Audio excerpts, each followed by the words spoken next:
Well, this one's kind of sad to me, because I was a huge fan of this series, and I've played Little Big Planet, a decent amount of it. Not decent. I did play it though at some point. the Little Big Planet servers are shutting down in Japan, and it's not just the Little Big Planet 1 servers or 2 servers, because it's series servers. Even the carding? Even the carding, which was, I believe, probably... I mean, obviously, you couldn't access it through the standard Little Big Planet games, but it was probably all part of the same thing.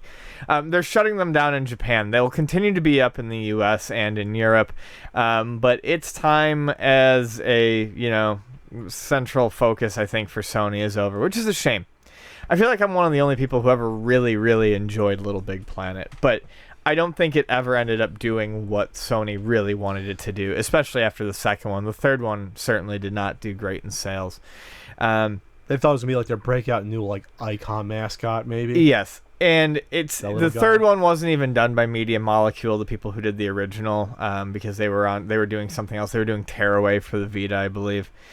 And they're all great games, and it's sad because there are millions and millions and millions of levels that if you have Little Big Planet 3, you can play. And yes, a lot of them are shit, but a lot of them are a lot of fun. And I have a lot of fond memories playing these games with Vani. And yes, well, once again, I will state that this is only in Japan for right now. I don't think that this shows a lot of hope for the servers staying up in other regions for much longer. And the big reason why is it didn't. The third one failed to set gamers on fire like I think they hoped. This is a game that I've been wondering about the future of, sadly, for quite some time, because here's a game that came out at $60 brand new, and I bought it. I bought the third one brand new. Big fan of the series. Within a couple months, it was being sold for $30 brand new. This is a game that has been on the past, 8 PlayStation Network flash sales for $5 for the whole game. And the download price of it is already $20. So my question is really, why is Sony giving the game away for so cheap if they don't know that something is going to happen in the very near future? And so that's why I don't think the servers are going to stay up in the US for much longer. And it's sad because a lot of work went into this. This was kind of like the proto Mario Maker for consoles, at least. This came out before Mario Maker, and it offered you a much, much more complex set of tools, which was both the really cool thing about Little Big Planet and also its biggest downfall. Was by the time you got to Little Big Planet 2, you could do all sorts of wild shit in that game. There were people who were doing really crude reconstructions of the first level of Wolfenstein 3D. And I don't mean in side-scrolling platformer form, I mean recreating the first level of Wolfenstein 3D. Making puzzle games, making RPGs and real-time strategy games out of a tool set that was meant to be used for platformers. So it was powerful, but maybe it was too complex. It was too complex, and I think it pushed a lot of people away. And then Nintendo nailed it right on the fucking nose by giving people, a very easy to learn, understand, intuitive, lock in pieces type of thing. It wasn't as fluid or as fidgety or as Little Big Planet. So maybe I'm the only one having a bummer of a day because of this, but a lot of people's work is going to disappear. Just poof. And this is the nature of online games. At some point, we all knew this was going to happen, but Little Big Planet 3 has only been out for 2 years, I think. November 2014, so it hasn't been 2 years. So it hasn't. Yeah, Little Big Planet 3 hasn't even been out for 2 years. It was one of the main reasons I wanted a PS4. And to see this series grind to a halt. I mean, the momentum just hit a brick wall is kind of upsetting to me. So, if you live in the U.S. or Europe and you want to, you like the game, get your playtime in now. Grab your friends and sit down and download some cool levels and play some multiplayer, because it's a blast. Because honestly, I don't think these are going to be up for much longer. Yeah, I wonder if they not that they planned for this to be for Sackboy to be like a mascot, but maybe they went a little in too much with this, based upon the reception of the first game.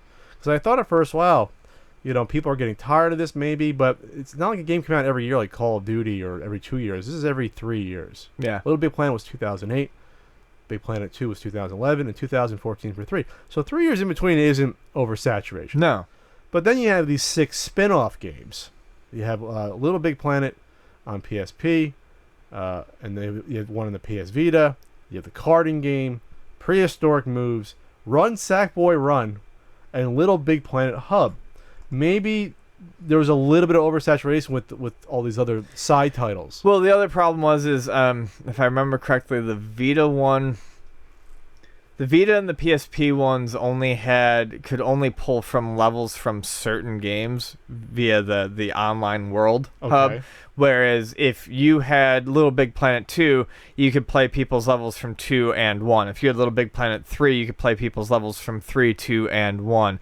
So the portable ones, I believe, fragmented that user base a little bit. So yeah, what I think you might have seen is some money dumped into games that wouldn't sell well, because if your big focus is creation, who's going to dump a shitload of time into creating their perfect level on a platform where it's never going to be seen? Okay, you're going to want to pick the main console version. Looks like Run Sackboy Run was a free-to-play endless runner on iOS. That would have been my guess, yeah. On iOS and Android. And Little Big Planet Hub looks like that was probably canceled because that was never released. It's supposed to be a free-to-play game for PlayStation 3.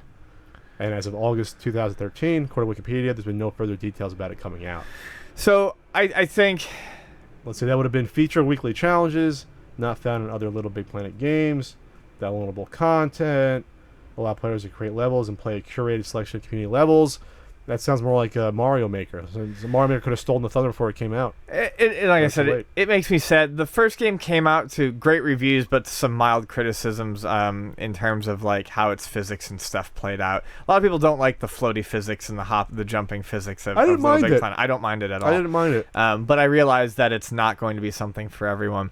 By the time 2 came out and they hadn't really adjusted that, I think some people just realized the game wasn't for them. And then, like I said, the third one came out, and the third one's good, but the third one is basically best just to continue playing the levels that people make, because it wasn't made by the same team. They were basically handed the construction tools and said, make your own levels, and it wasn't quite as high quality as the previous ones. So, anyways, I mean, there you go. That's what happens with modern gaming that relies heavily online. They were still supporting it as of October.